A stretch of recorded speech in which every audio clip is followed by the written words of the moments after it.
Oh,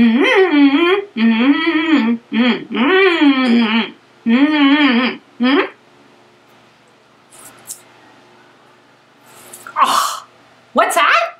You didn't understand a word of that? Well, that could be a good thing. Hi, I'm Lindsley. I am your infertility friend, and today is tip 3 of our top 10 tips series. So, what is today's tip?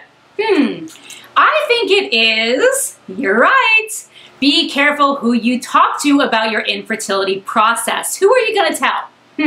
So, on the one hand, you could tell lots of family and friends because you want to have support and you want to be able to talk about it. Especially women, we like to talk out our problems and talk through things. And then also if we're feeling horrible, if we're depressed, if we're angry, if we're frustrated, we can have people to bounce those things off of. Plus, if you're feeling really bad mentally and physically, like bloated, PMS-ish, just funky, which you do, then your friends and family understand because they know what you're going through. So they're not saying they're wondering, why is she being so evil today? Oh my God, she's like the devil. No. Yes, they can be like, okay, I'll cut her some slack because she's going through a really tough time right now. Now, on the other hand, you could not tell a lot of people and just tell a few people. And then you're kind of controlling the situation and it's a lot less people that you have to get involved. So what do you do? Well, my advice is there's a couple of different ideas. Number one is you just tell a small select group and you say to them, okay, I'm only telling you and like Sue and Bob and George and Sheila, I don't know, whoever those people are. And you say, I'm only telling you guys because, you know, I want support. I want you to know what's going on with me, but please don't tell anyone else. And make sure you're talking to someone who is not going to be a blabbermouth. I know that some people out there are not very good at keeping secrets. Now, I told everyone, which was probably really bad strategy, but I'm an open book. And doing this series, obviously, I want to share, I want to help other women and other people going through this. But in my own circle, I told a lot of people.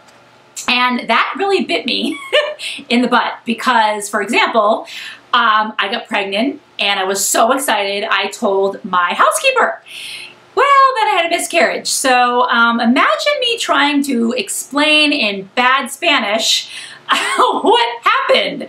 And then the awkwardness of her and I trying to communicate, her trying to tell me that she's so sorry and how she feels in her broken English. And yeah, it was just a mess. Then another time, I went for a massage and I was pregnant. So I told them, and so it was in my record, oh, she's pregnant.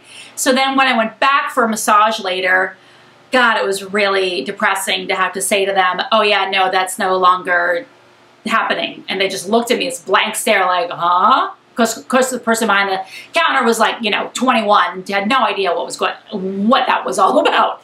And then also another thing that I did was, there are some ladies that walk with me with our dogs on the beach, and they're lovely ladies, and I have been telling one in particular about all of my stuff because she also went through infertility. And so this last transfer that we did, she asked me all about it. She knew exactly when I was getting my pregnancy test. When my pregnancy test came back negative, it was really hard for me to go down to that beach because I just didn't want to, I was so exhausted and tired of telling people, giving bad news to people that I didn't want to do it. And so it was tough. And when you do have bad news, like a miscarriage or something, it's the more people you have to tell, the worse that you feel. So, you know, be careful with that. Another idea is that you could just not tell anyone and just you and your partner could go through this alone, which is very controlled and could be a good idea for you, but it can be very isolating.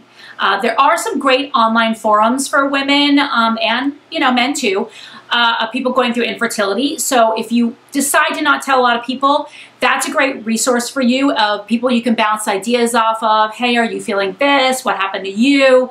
So it can be a good way to go. But overall, the tip is be careful and have an idea in your head of who you're going to talk to and tell this news to. And good luck to all of you out there. I hope this was helpful. I'll see you next week for tip number 4. Bye.